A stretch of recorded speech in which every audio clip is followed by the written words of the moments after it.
When you think performance sedans for around $30,000, you might look at the used car section, maybe a BMW M3, an Audi S4. But what if you get a brand new car with a lot of speed, track-bred performance, and a really good warranty? This right here, Hyundai Elantra N. There's a reason that this car is festooned with red markings and big wheels and very aggressive fascias. It's a real performance car, and I'm going to take it out today and I will show you exactly how well it does. Before you buy an Elantra N, you should sell your car in CarGurus. In minutes, you can get a cash offer from dealers nationwide. They'll pick up your car and they pay you. If you can get over how weird this car looks, when you look closer at all the details, they're pretty impressive. The front brakes are 14.2 inches wide. That's really big. There's a limited slip differential here, adaptive dampers, aluminum steering knuckles, and 2 different types of compound bushings underneath here. Hyundai went through everything to give the Elantra N the performance it talks about. The Elantra N, just like the regular Elantra, I wouldn't call it a beautiful car or even a good-looking car. There's a lot of stuff happening here and it's not all for the better. Creases going this way, that way, all up and down. If you see this car, especially from a distance, you walk up to it, you think it's been hit. I honestly feel like it's dented right now, and I didn't do anything, I swear. This is just how it comes from the factory. But when you get past that, it is a very aggressive car. It's very different looking. Hyundais from years ago, they were indistinguishable from other cars. They copied other car designs that were very distinguishable, like those of BMW or say Lexus. But Hyundai's design now is so different. Big honeycomb texture grille, you get all these really nice LED accent lighting. It looks very unique, especially on these wheels, 19 inches. This is the best feature of the whole car, I think. And these red brake calipers that say N. Capital N is a big deal with this car, and the more you look around it, the more you realize that means something. Everything on this car looks like it came from the aftermarket, but this is actually a factory kit. This spoiler, the exhaust, the diffuser, it was all racetrack designed on a car that wasn't ever meant to be on the racetrack. The Elantra is interesting to look at. I think it's a little bit better back here than it is from the side, but you still get all of these angles. It almost looks like a Lamborghini Aventador from some angles if you really squint hard enough, but that's kind of the inspiration. There's nothing smooth, there's nothing curvaceous about this car. It's just in your face. There's red everywhere you look on the Elantra N, including inside the trunk.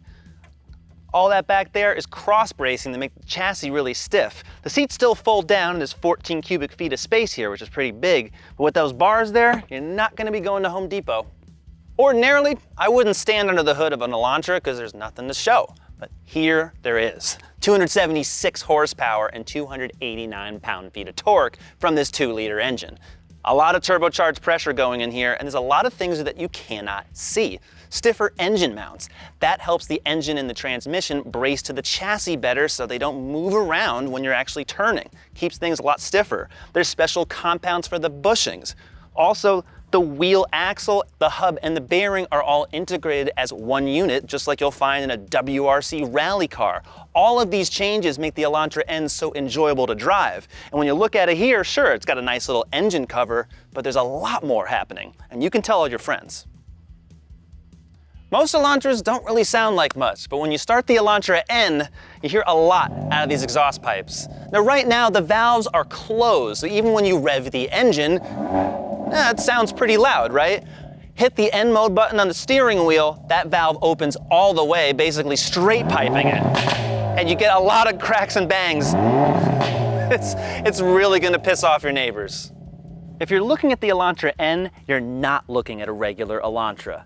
This one has speed, it's got style, and most of all, it's got the sound. This is the Elantra N. It's a race car experience that you would never expect from a brand like Hyundai, never in a million years. Everything is customizable on this car, from the suspension damping to the limited slip diff to the way the rev matching behaves, even how aggressive that is. There's so many different modes on here, and it's all accessible with just 2 buttons here. The great thing is that even in the stiffest setting, it never unsettles you too much. You always are aware of how stiff the car is. There's extra bracing right behind the back seat. This car is lowered. It's sitting very squat on these tires. And then you can change the character with just a few taps of the screen. Now, ordinarily, the Elantra is a very basic car.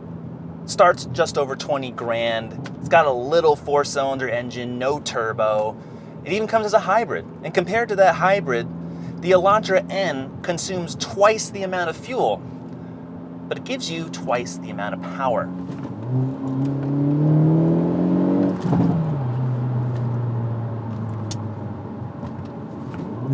And my logic, because I like performance cars, and I see the way we're all transitioning to battery electric vehicles, is use all the dinosaur juice you possibly can while you still can.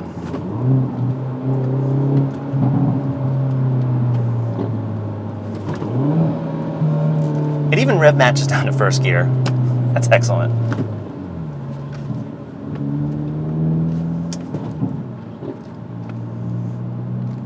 So say you're in your Elantra N and you got beach traffic going on and you can't really drive it the way you want to.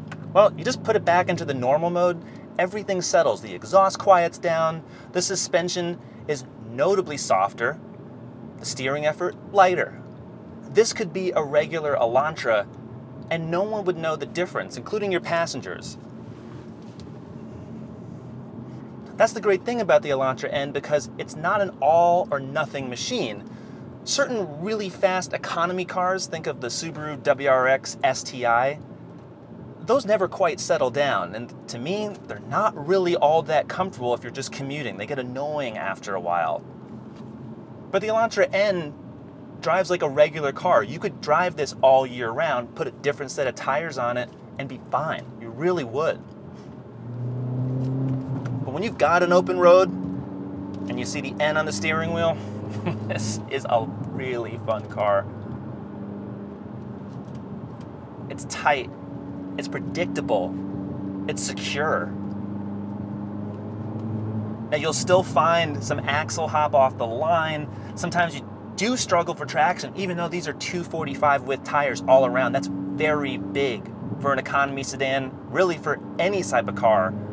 This, yeah, they've done their homework. They really have. I was driving Hyundais when they really first started to come out with some decent ones. Remember the first Hyundai Genesis, the R-Spec? It had a V8. That was a sport tune car, meant more in the luxury side of things. Well, you know, it was a one-trick car. It was good in a fast line, and it was good around a few corners. The steering was bad. You know, Hyundai really hadn't figured it out until recently. The last few years, when they dedicated themselves to hiring engineers from BMW, from other established car companies, people with long track records, actual time on the track. They've turned the company's products into something really spectacular. And that's not just trying to praise something for the sake of doing it. When you drive this car, yeah, it's really childish. It's kind of goofy looking. The wings, the splitters, it's like, yeah, it tries a little too hard in some ways. But when you forget all that and you just get behind the wheel, it's really rewarding. That's what a car should be. Especially if you're spending this kind of money.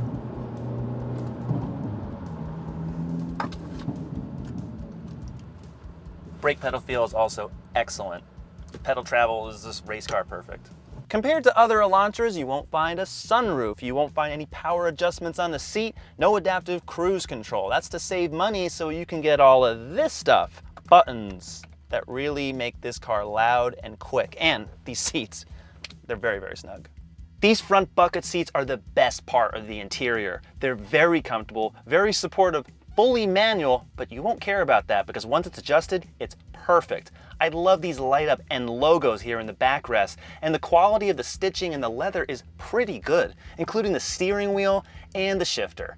Now the steering wheel just looks cool with this red button. It makes you think like you're driving a Ferrari. Even the grab handle here in the center console, it really separates driver from passenger. The screens look really good. Really, the whole car has a really nice look to it. However, if you touch on some other pieces of this interior, you'll find they're not as well made. They're really hard and even sometimes brittle plastic. But when you realize what else you're getting on this car, it's not a bad compromise. The Elantra N comes one way with this larger 10.3-inch display. It's pretty quick, it's clear. These icons are all kind of too similarly sized and the graphics kind of look the same, but the only one you really want to press is the N mode. Now this one shows you all the information at a glance, including the revs, what gear you're in. You can even put in the circuit. Lime Rock Park, that's my local track. It'll even optimize the car for that if you so choose. And here's where it really gets interesting. All the customization from the engine to the steering to the suspension to the way the limited slip differential handles, even the way the different rev matching works. All the exhaust sounds from normal to just obnoxious.